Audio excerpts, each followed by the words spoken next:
Diz assim o texto da palavra de Deus. Isaías 44, verso 3. Porque derramarei água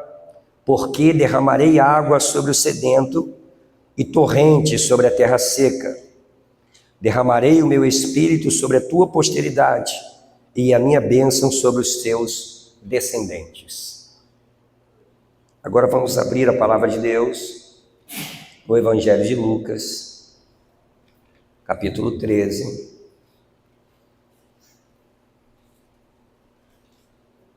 A partir do versículo 6, nós estaremos lendo do versículo 6 até o versículo 9.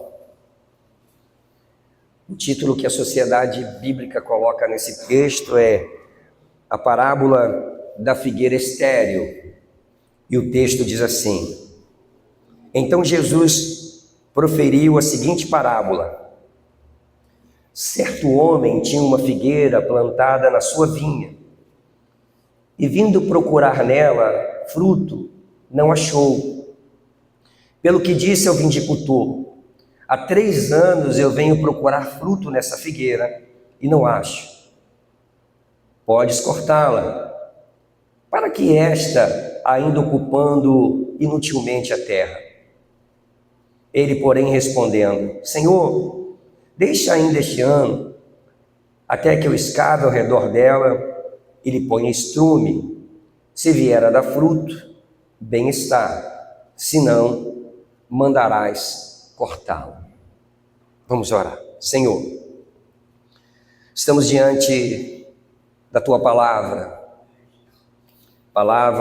que é poderosa, mais penetrante do que qualquer espada de 2 gumes, e que pode, Senhor, fazer a divisão da nossa alma e do nosso espírito, e ela é apta, Senhor, para discernir a intenção do nosso coração. A tua palavra é uma palavra cortante, a tua palavra é uma palavra poderosa, porque ela é um martelo que esmiuça a penha. E que nessa noite, Senhor, a sua palavra venha cortar o nosso coração. Que a sua palavra venha esmiuçar toda pedra, toda dureza do nosso coração. E que possamos, ó Pai, ouvir a sua voz. Ser iluminados, Senhor, ó Deus, como fomos pela leitura da tua palavra. E que o teu Espírito Santo possa aplicá-la no nosso coração, de modo que venhamos nos converter. De modo que venhamos nos arrepender, de modo que venhamos nos santificar na sua presença. Seja conosco nessa noite, em nome de Jesus. Amém. E amém. Podeis assentar? Nós estamos nesse mês de junho dando início, iniciamos no domingo pela manhã, hoje pela manhã, primeiro domingo de junho, e vamos continuar todo mês falando sobre esse despertamento espiritual, esse avivamento que nós buscamos da parte de Deus. E deixo muito claro para todos os irmãos que o avivamento não é um espetáculo místico de entretenimento da igreja, mas eu oro e busco e creio em um avivamento que é uma intervenção soberana de Deus, que arranca o seu povo da letargia espiritual e transforma a sociedade através da verdade e da piedade. Nós temos no decurso da história da igreja o irromper de Deus, derramando do seu Espírito Santo, trazendo um avivamento e mudando não só a igreja, mas mudando a cidade como um todo. Queira Deus, através do seu povo aqui em Pacheco, derramar a sua graça e que as igrejas, não só nossas, as igrejas de Pacheco, possam ser instrumentos de Deus para um avivamento no nosso bairro e, quiçá, em toda São Gonçalo. O avivamento é urgente. E o título que eu dou a essa mensagem é Avivamento Urgente. O clamor da igreja que precisa de Deus. Se nós olharmos à nossa volta, nós podemos fazer um diagnóstico de uma sociedade caótica. Nós estamos vendo o que está acontecendo ao nosso redor. E, meus amados irmãos, nós precisamos iniciar essa jornada de modo muito claro, porque ela é indispensável aos nossos dias. Quando nós olhamos pelas janelas das nossas casas e para a janela da própria história contemporânea, nós somos confrontados por um cenário desolador. Nossa sociedade sangra sobre crises sem precedentes. Nós olhamos à nossa volta e nós vemos crianças abandonadas à própria sorte, nós vemos a injustiça social à nossa volta, nós observamos famílias inteiras sendo implacavelmente bombardeadas pela cultura, pelas filosofias e pelas ideologias. Nós testemunhamos à nossa volta falência no casamento, uma juventude seduzida pela ilusão do século, o avanço avassalador do adultério, da banalização do sexo no namoro, da tragédia do aborto e da violência desenfreada em nossa cidade. O império das drogas e a multiplicação geométrica das seitas heréticas. E diante desse quadro aterrador, a guisa de introdução nessa noite e fundamentado num livro chamado Avivamento Urgente, do pastor Hernandes Dias Lopes, precisamos fazer uma pergunta honesta nessa noite. Onde está a resposta para esta geração? A pergunta que nós devemos nos debruçar sobre ela é: aonde está a resposta para esta geração? E eu digo para vocês, a resposta não está nos gabinetes políticos, nem nas ciências humanizadas ou nos tratados sociológicos. A resposta, ela está na intervenção de Deus, na intervenção desse Deus vivo. E é por isso que nós precisamos com urgência de um avivamento. Porque somente Deus pode mudar a nossa história e pode mudar o nosso coração. Vamos ao texto, para que isso possa ficar esclarecido para todos nós. Quando nós lemos Isaías 44, no versículo 3, quando Deus está dizendo, por meio do profeta, aquele povo: derramarei água sobre o sedento e torrentes sobre a terra seca. Quando Deus diz: derramarei o meu espírito sobre a tua posteridade e a minha bênção sobre as suas descendências, nós temos um contexto original para esse texto. O que está acontecendo aqui é que Isaías está descrevendo para o povo de Israel que em breve eles enfrentariam dor e humilhação do exílio da Babilônia. O povo estava sem esperança, sentindo-se espiritualmente seco, abandonado e sem vida por causa dos seus próprios pecados. A Bíblia é muito clara quando diz que pecados fazem separação entre nós e Deus. E era o que esse povo no tempo de Isaías estava experimentando. Por causa do pecado daquela nação, eles seriam levados cativo para a Babilônia. Então nós temos aqui um texto que vai nos falar sobre terra seca. O Senhor está dizendo que Ele vai derramar água sobre o sedento e torrentes sobre a terra seca. Então o cenário que nos apresenta o texto bíblico é o cenário de uma terra seca. E no hebraico essa palavra para terra seca evoca a imagem de um solo rachado de tanta seca. Um deserto sem nenhuma gota de umidade. Deus está usando a metáfora geográfica para descrever o estado do coração daquele povo. Então esta é a fotografia que nós precisamos olhar. Nós, nessa noite, como igreja do Senhor Jesus Cristo, precisamos olhar para essa fotografia, porque aqui está o retrato de uma igreja sem o avivamento. Esse retrato vai mostrar a alma quando ela cai no tradicionalismo e na falta de oração. E todas as vezes que a igreja caminha por essa trilha, ela vai experimentar um solo estéril, ela vai experimentar um solo rachado e é incapaz de produzir vida por si mesmo. Então, esse próprio texto, diante dessa realidade que está sendo diagnosticada pelo profeta, vai nos trazer uma ação soberana de Deus. Diante da calamidade, diante da seca, diante do solo rachado, nós temos um Deus que Ele vai dizer: eu derramarei. Quem derrama é o Senhor. É uma ação soberana de Deus.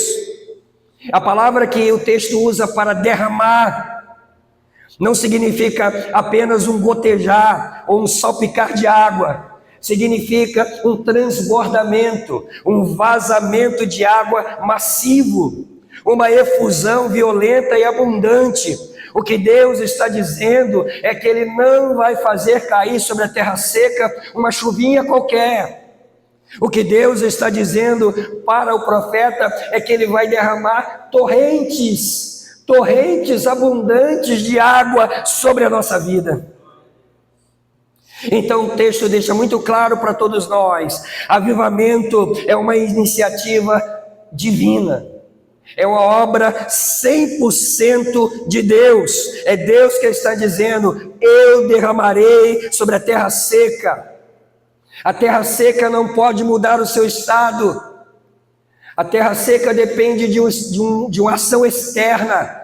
E essa ação externa não é produzida por homem algum. Nenhum pastor, nenhum homem pode produzir essa abundante água, somente Deus. Então o que nós encontramos aqui, na segunda parte do versículo, é que o próprio Deus vai explicar a metáfora. Se na primeira parte ele diz: porque derramarei água sobre o sedento e torrentes sobre a terra seca, na segunda parte ele vai explicar o que ele quer dizer. O próprio Deus explica a metáfora através desse paralelismo hebraico. A água simboliza o Espírito Santo e as torrentes da água significam as bênçãos de Deus. Ou seja, o avivamento é o derramamento generoso do Espírito Santo que transforma o deserto em pomar.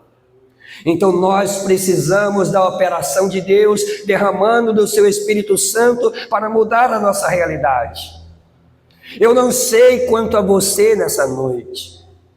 Eu não sei se você está conformado com a vida cristã que você está levando. Mas eu me sinto severamente inconformado. Eu me sinto desejoso de receber mais de Deus. Deus, eu preciso de mais da Tua graça. Eu preciso de mais do Teu Espírito Santo para que eu possa pregar a Sua palavra, para que eu possa fazer a Sua obra. Somente uma terra seca pode desejar água.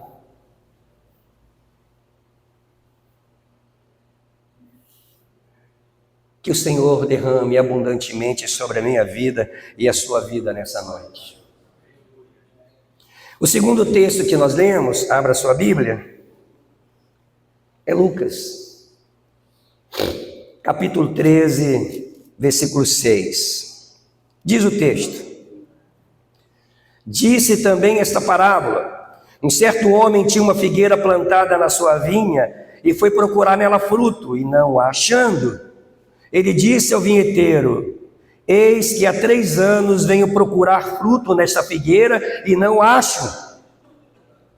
E o dono da vinha vai dizer: corta, porque ela ocupa ainda a terra inutilmente. Ele faz uma pergunta: por que ela ocupa a terra inutilmente?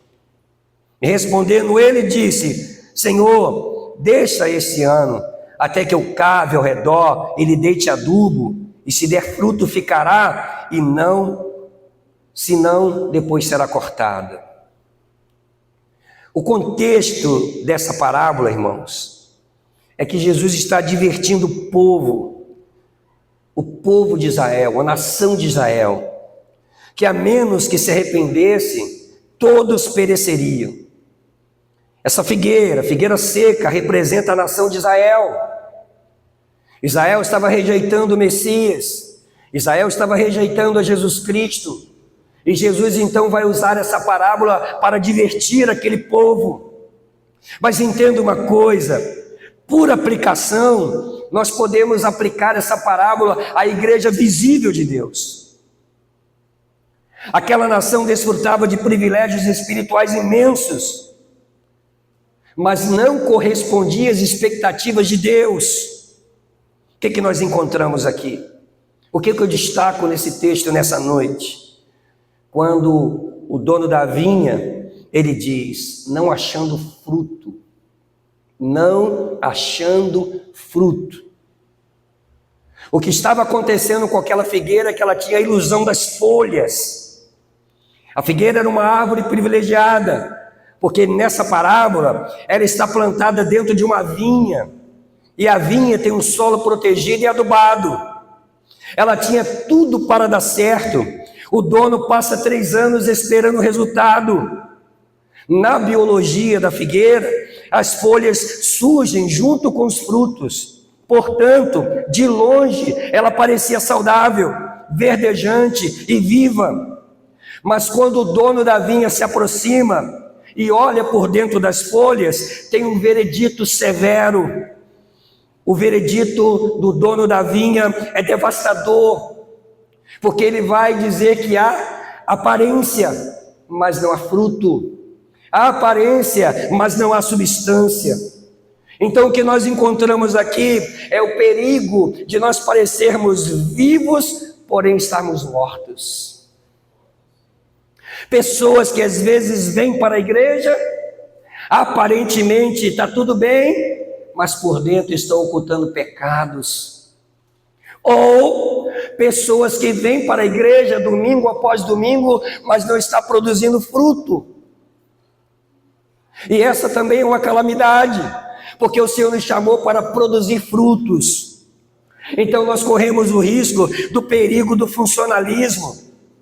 Olha a pergunta: ocupa a terra inutilmente? Gente, uma figueira cercada por uma terra boa, sob os cuidados de um agricultor, mas que não produz, não está produzindo. E a pergunta é: por que esta ocupará a terra inutilmente? E quando eu li esse texto, quando eu leio esse texto, eu caio de joelhos, porque eu preciso fazer o exame do meu coração. Senhor, será que a minha vida é uma vida cristã de aparência? Será que eu estou com a aparência de quem está vivo, mas não estou produzindo frutos? E a palavra que é usada para inutilmente significa tornar estéril, esvaziar a força, desperdiçar espaço. Então a árvore estava consumindo os nutrientes do solo, que poderiam alimentar outras plantas, mas não entregava o seu propósito. Qual é o propósito de Deus na sua vida, meu irmão? Para que o Senhor te chamou? Será que você está cumprindo a missão que lhe cabe? Ou você está ocupando um espaço inútil? Irmãos, que tristeza! Nós comparecermos à casa de Deus domingo após domingo com aparência, mas sem frutos. Nós estarmos na casa de Deus, gozando da presença do Senhor e não produzir frutos. Então a conexão que eu destaco aqui, irmãos, que essa figueira é uma igreja estruturada, com orçamento, programação, cheia de folha, mas que não gera santidade. Uma igreja que não há conversão e que não clama a Deus, não busca a Deus. A igreja está apenas ocupando espaço num cenário urbano, mas perdeu a sua identidade e deixou de cumprir a sua missão. Quantas igrejas estão se tornando um espaço social? Quantas igrejas estão abandonando a pregação da palavra de Deus? Quantas igrejas estão pregando um falso Jesus Cristo, um falso evangelho, um evangelho que não leva as pessoas para Cristo, mas se leva para uma satisfação pessoal? É uma árvore que só tem folha. Então nós precisamos, irmãos, lembrar de que aqui é um apelo do agricultor ao dono da vinha. Porque aquele agricultor está dizendo no texto: deixa por esse ano. O vinhateiro, aquele que está cuidando da vinha, é uma figura que aponta para a intercessão de Cristo. Aquele vinhateiro, nessa parábola, pede um voto de paciência e propõe uma intervenção radical. Eu vou cavar ao redor, eu vou colocar adubo. E cavar ao redor significa expor as raízes, mexer na terra boa, quebrar o solo compactado. Deus precisa urgentemente mexer em nossas raízes. Deus precisa escavar a nossa volta e arrancar o pecado. Deus precisa limpar a gente no interior, aonde ninguém vê, mas que Ele sabe.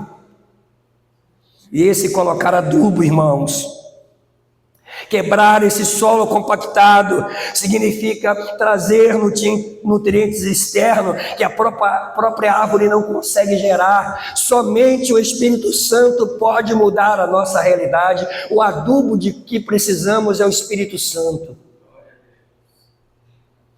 Paralelo entre os dois textos, tanto a terra seca de Isaías, quanto a figueira estéril de Lucas, descrevem a mesma tragédia espiritual. Aqui uma descrição da incapacidade humana de produzir vida espiritual por força própria. A igreja brasileira hoje está como a figueira, cheia de folhas estruturais, mas estéril de poder. Está como um deserto, ressequida pelo mundanismo. Qual é a intenção do texto? O dono da vinha não tolera a falta de frutos para sempre. Deus não vai tolerar uma igreja que caminha desse jeito para sempre. Eu tenho para mim que a perseguição na igreja brasileira não demorará muito, porque Deus precisa tratar essa igreja. Isso justifica o porquê de precisarmos de um avivamento urgente. Se nós continuarmos na letargia, o destino da igreja apática é o corte, porque ela estaria irrelevante espiritualmente. Qual é a solução então? Como resolver o problema? Qual é a solução para a figueira estéril? Qual é a solução para a terra seca? A figueira estéril, ela precisa de adubo e terra mexida. E a resposta para essa figueira está em Isaías 44, no versículo 3 que nós lemos. O adubo e a água que a igreja precisa não vem de técnicas humanas, mas vem do alto. Deus promete cavar ao redor da nossa história e derramar as correntes do seu Espírito Santo sobre o solo ressequido da nossa alma. O avivamento em que o dono da vinha propõe é que, em vez de cortar, decide graciosamente derramar água sobre a terra seca e que finalmente possamos dar frutos. Então, diante da clareza dessas duas imagens bíblicas, a terra rachada pela seca e a figueira estéril ameaçada pelo corte, somos colocados diante de uma urgência que não nos permite o luxo da indiferença.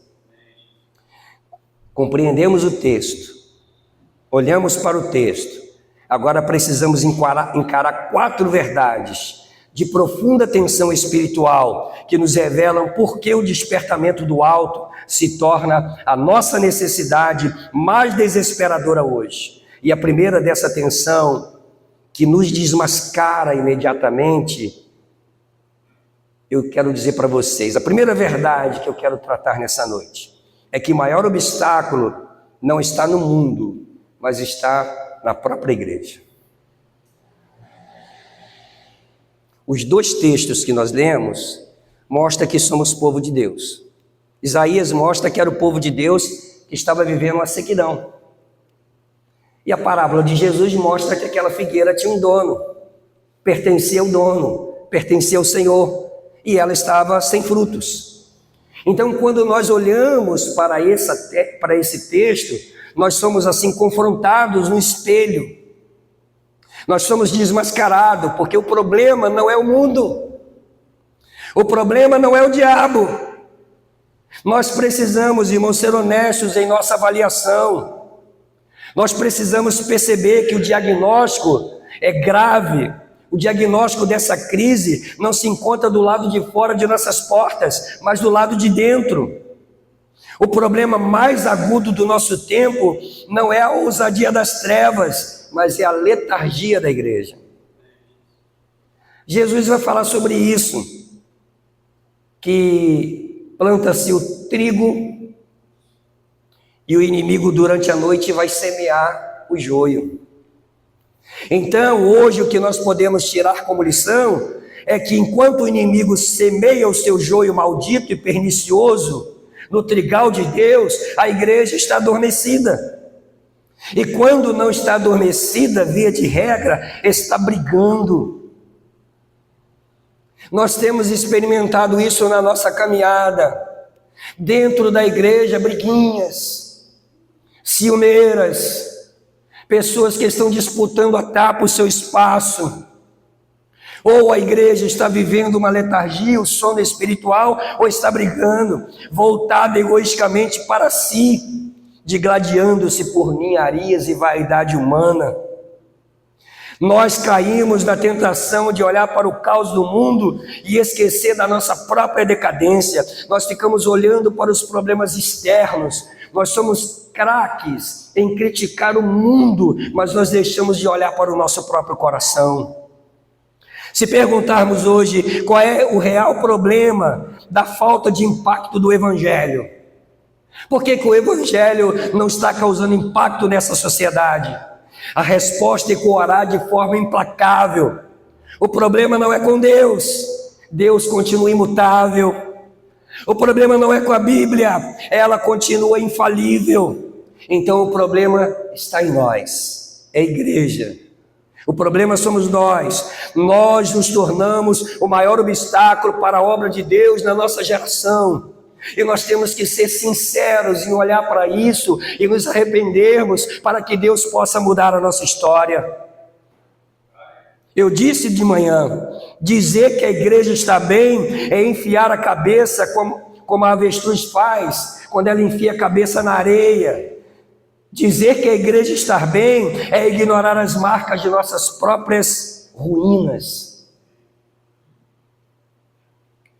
Engraçado que quando nós viemos aqui para fazer o avivamento a revitalização dessa igreja, uma igreja que estava adoecida, mas as pessoas estavam satisfeitas com o que estavam vivendo e não queriam uma revitalização. As pessoas reclamaram da revitalização. Ainda hoje tem pessoas que estão dizendo, mas está chegando tanta gente na igreja, eu vou sair porque eu não conheço ninguém. Meu Deus, o que é isso? O que é isso que nós estamos experimentando? Então dizer que estamos bem é enfiar a cabeça como avestruz no buraco, ignorar a nossa própria ruína. Nós nos tornamos semelhante à figueira estéril descrita por Jesus, uma árvore cheia de folha, robusta em aparência, vive de tradição, com promessas de fruto, mas completamente desprovida de frutos. Temos palavra, mas não temos poder. Temos doutrinas em nossos manuais, mas nos falta santidade nos altares. Os escândalos estão cada vez maiores, homens descompromissados com a santidade de Deus, pastores vivendo uma vida promíscua, interessado em ganhar dinheiro do povo de Deus, em vender o Evangelho, são vendilhões da fé. Esse é o estado da igreja como um todo. Nós temos relatório de trabalho, mas não temos frutos de conversão. Irmãos, tem igrejas que estão vivendo 1, 2, 3 anos e não tem uma nova alma para apresentar. Igrejas vivendo 1, 2, 3 anos e não batiza ninguém.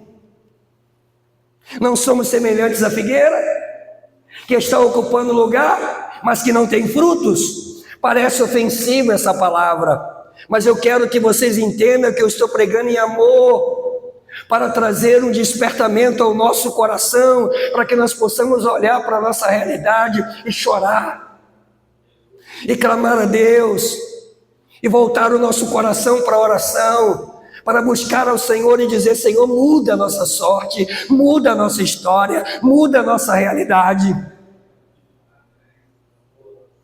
Uma árvore cheia de folha, robusta em aparência, com promessa de fruto, mas completamente desprovida deles. Irmãos, temos uma ortodoxia fria em nossas mentes, mas nos falta a vida de Deus pulsando em nossos corações.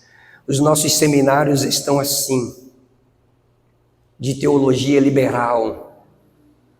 Os nossos seminários estão assim, de gente que conhece doutrina, mas não conhece a Deus. Conhece tudo sobre Deus, é capaz de citar tudo sobre Deus, mas não sabe quem Deus é. Há muitas igrejas hoje que possuem pastores cultos, templos suntuosos, boa estruturação organizacional, mas mesmo assim, a despeito de tudo isso, estão murchando espiritualmente. Não podemos chamar isso de normal. Esse é o estado apático, letárgico e doentio da nossa geração. Segunda verdade que eu separo nessa noite: os sintomas do nosso cativeiro espiritual. Então, diante dessa triste constatação da nossa esterilidade, cabe-nos investigar quais são os sintomas práticos. Por que nós estamos nesse estado? Quais são as evidências? Qual é a nossa necessidade desesperada? Por que nós precisamos de um despertamento do alto? Por que precisamos tanto de um avivamento? E os sintomas são claros e evidentes em 3 aspectos. Primeiro, a igreja hoje vive acomodada no seu tradicionalismo e no seu secularismo. Igrejas que vivem do passado, igreja que vive do seu nome, da sua denominação, mas que estão encharcadas do secularismo. Segunda constatação clara: falta de oração. É a falência da vida de oração na igreja. Por que nós estamos vivendo isso? Porque nós não estamos orando. Nós temos aqui um montão de coisas que nós estamos incentivando a igreja para a oração. E eu não estou falando da sua oração pessoal. Eu vou presumir que você ora. Crente que não ora não é crente. Então eu vou presumir que todo mundo faz a sua oração. Mas eu não estou falando de oração pessoal na sua casa. Eu estou falando de oração pela igreja. Terça-feira, quantas irmãs têm vindo? Oração das mulheres, quantas vêm? Quinta-feira, oração dos homens, quantos vêm? Domingo, 8 horas da manhã, quantos estão aqui? Domingo, 17 horas, quantos estão aqui? Então, o que nós estamos vendo diante dos nossos olhos é uma igreja que não gosta de orar. Não existe mais círculo de oração nas igrejas. É o culto que está na CTI, é o culto mais vazio da igreja, é o culto menos concorrido. Ninguém gosta de orar, nós não temos tempo, nós não temos cabeça, nós perdemos o prazer de estar na presença de Deus. Então nós precisamos de um avivamento porque nós não oramos, e a falta de oração é a prova cabal da nossa autossuficiência carnal. Nós substituímos o clamor do cenáculo pelo planejamento estratégico. Todas as vezes que eu oro, eu estou dizendo para Deus: Deus, eu preciso do Senhor. E todas as vezes que eu deixo de orar, eu estou dizendo: Deus, eu não preciso que o Senhor me ajude, deixa que eu resolvo sozinho. E por fim, irmãos, por que nós precisamos do avivamento? É porque há um orgulho intelectual. Nós nos achamos detentores da melhor teologia. Nós achamos que a nossa teologia é suficiente. Mas diante desse orgulho intelectual, nós temos uma impiedade na prática. Por fim, porque os teólogos intelectualizados frequentemente usam o púlpito não para curar a alma. Não tem uma palavra de poder, mas é palavra para demonstrar conhecimento. transformando a pregação em debates estéreis. A maior vergonha dos nossos dias é que a santidade que ensinamos teoricamente é anulada pela impiedade do nosso viver prático. Há um abismo intransponível entre o nosso discurso teológico e a nossa conduta diária. Pessoas que pregam, mas que não vivem o que pregam. Que o Senhor tenha misericórdia de mim, que o Senhor tenha misericórdia do reverendo João, que o Senhor tenha misericórdia de cada homem que ocupa esse púlpito, para que nós, ensinando a outros, não venhamos ser rejeitados por Deus. E por fim, irmãos, a última coisa que eu quero trazer é que nós precisamos desmistificar o medo do avivamento. Porque diante de todo o movimento pentecostalizado que estamos à nossa volta, quando a gente fala de avivamento, as igrejas históricas acham que a gente está falando de alguma coisa fora da Bíblia. E é justamente nesse ponto, meu irmão, que surge o grande paradoxo do coração da igreja. Embora a nossa necessidade seja gritante, muitos crentes têm profundo temor e até traumas quando se fala em avivamento. E por que tememos o avivamento? Porque o povo evangélico tem sofrido historicamente com as consequências da falta do equilíbrio. Como bem nos alerta o teólogo John Stott, em uma das suas escritas, um dos seus livros, ele vai dizer que uma das mais terríveis estratégias do diabo é levar a igreja aos extremos, para que dessa forma possa roubar o equilíbrio bíblico. Então, por causa dos excessos de alguns, muitos associam a palavra avivamento a um sinônimo de desvio doutrinário, reboliço litúrgico, cultos dominados por emocionalismo histéricos, manifestações carismáticas, sensacionalismo e eclosão de desordem. Confundem o agir do Espírito com um movimento puramente emocional e humano. Esse é um extremo. Mas o outro extremo é dizer que Deus não age, é o formalismo, é dizer que Deus não atua mais, é dizer que Deus não derrama mais o Espírito Santo, é outro extremo. Então o crente bíblico não pode ser guiado pelo medo ou pela paixão cega. Nós precisamos ser guiados pela verdade das Escrituras e pelo discernimento espiritual. Quando olhamos para a história da igreja, vemos que os maiores avivamentos foram liderados por homens de mentes mais brilhantes, de homens que tinham uma base sólida de oração, homens que tinham uma base sólida de teologia. Eu poderia citar aqui Jonathan Edwards, eu poderia citar aqui George Whitefield, todos reformados, mas que foram instrumentos de Deus em sua geração. O avivamento que esses homens experimentaram não quebrou a ordem, não quebrou a liturgia, não quebrou a sã doutrina. Pelo contrário, o avivamento restaurou a seriedade do culto.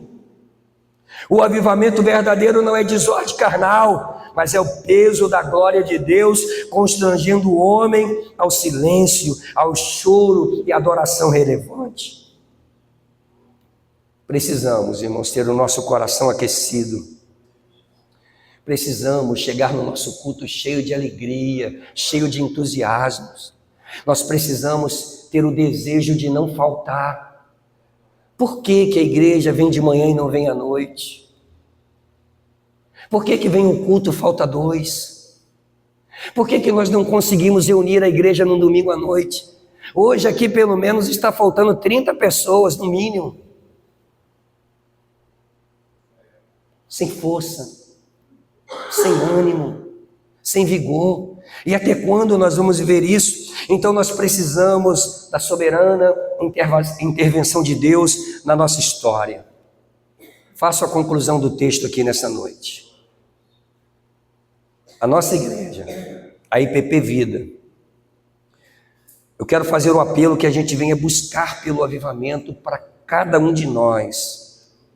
E a partir de hoje, esse deve ser o caminho sem volta para todos nós. O Deus da igreja é o Deus vivo, que ressuscitou a Jesus dentre os mortos. E Ele age e faz maravilha ainda hoje. Ele não pode e não deve ser engessado dentro de nossos estreitos parâmetros, dos nossos limites humanos ou do nosso formalismo frio. O autêntico avivamento traz consigo a junção perfeita de ortodoxia e piedade. Precisamos da palavra de Deus, a ortodoxia, a palavra de Deus saudável, o ensino saudável, mas precisamos da piedade. Se a figueira da nossa igreja ainda não foi cortada, não é por nossos méritos. Essa igreja passou por crises terríveis, mas porque o nosso supremo vinhateiro, o Senhor Jesus Cristo, intercedeu e intercede por nós junto ao Pai, resgatando-nos com sua graça e adubando a nossa história com seu amor sacrificial. Ver hoje crianças nessa igreja, ver hoje futuros pastores nessa igreja, ver hoje jovens nessa igreja, é Deus adubando a nossa terra, é a graça de Deus sendo derramada sobre essa igreja, é o mover de Deus operando nos nossos cultos. Oh, meu Senhor, nos ajude. O que nós aguardamos e suplicamos para esse mês de junho, um avivamento que venha aprofundar a nossa piedade, desejo de orar, irmãos. Se você sai daqui todo domingo, depois de ouvir uma palavra como essa, e não é mexido, tem alguma coisa errada na sua vida. Nós precisamos aprofundar o desejo de orar. Acorde pela madrugada, vai orar. Separe um tempo pela manhã, vai orar. Separe um tempo à tarde, vai orar. Nós não podemos viver essa vida medíocre que vivemos sem oração. Nós aguardamos um mover onde os crentes, outroras omissos, possam a trabalhar com alegria. O que mais tem aqui é trabalho. O que mais nós precisamos é de gente voluntária. O que nós mais precisamos é de pessoas que venham se colocar diante de Deus. E nós esperamos que nesse mês de junho Deus venha nos colocar a trabalhar. Nós aguardamos um avivamento que nos tire da rotina do formalismo. Gente, entrar num culto e sair do mesmo jeito que entrou. Entrar num culto e não conseguir adorar, não conseguir louvar a Deus, não conseguir sentir a emoção da graça de Deus sobre a nossa vida, é formalismo, irmãos. Aquela coisa engessada. Vamos sair do formalismo, que o Senhor nos tire, que o Senhor nos dê alegria, que o Senhor nos avive o coração, que o Senhor possa fazer uma obra grandiosa na nossa vida. Então, irmãos, para encerrar, o avivamento só vem quando a igreja dobra o joelho em oração, quando a igreja se humilha diante do Senhor e acerta a sua vida com Deus. Acerte a sua vida com Deus. Você não pode ser um aqui na igreja e o outro na sua casa. Você não pode amealhar o pecado dentro de você como um bichinho de estimação. Trate pecado como pecado e se arrependa. Peça ao Espírito Santo que te faça dobrar. Senhor, me dobre para que eu possa abandonar esse pecado. Que possamos lavar as nossas vestes no sangue do Cordeiro. Esse é o nosso desafio. Nós não temos poder em nós mesmos, mas fomos unidos daquele que venceu o mundo. Cristo está conosco. Precisamos orar com determinação santa, sem cessar, até que Deus rasgue o céu, desça sobre nós e nos inflame com fogo em gravetos secos. Que o Senhor nos encontre despertos, de joelhos e famintos pela glória de Cristo.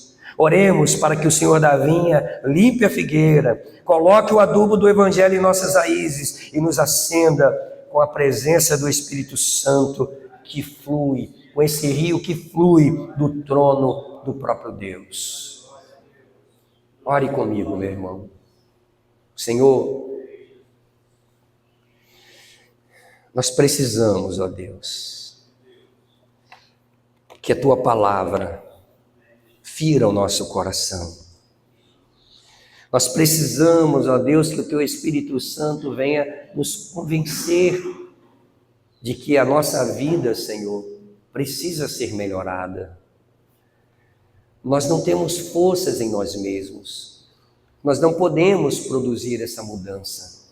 Mas a partir de hoje nós vamos clamar, Senhor, intensamente, para que o Senhor mude a nossa vida. Que o avivamento comece por mim. Que cada um diga que o avivamento comece por mim. Para que a partir de cada um de nós, a nossa casa seja alcançada. Os cônjuges sejam alcançados. Os filhos sejam alcançados, e que haja uma transformação dentro da nossa casa, que haja uma transformação profunda dos nossos lares, que os casamentos arruinados, ó Deus, sejam consertados, que os jovens que estão vivendo uma vida dissoluta possam tornar, ó Pai, em temor ao Senhor, ó Deus, e que nós, como igreja de Cristo, possamos nos apresentar diante do Senhor como obreiros aprovados, que não temos do que nos envergonhar. Aviva a nossa alma. Derrama essa torrente prometida. Derrama do Teu Espírito Santo sobre a nossa vida. É a nossa oração, a oração que fazemos em nome de Jesus. Amém e amém. Louve a Deus.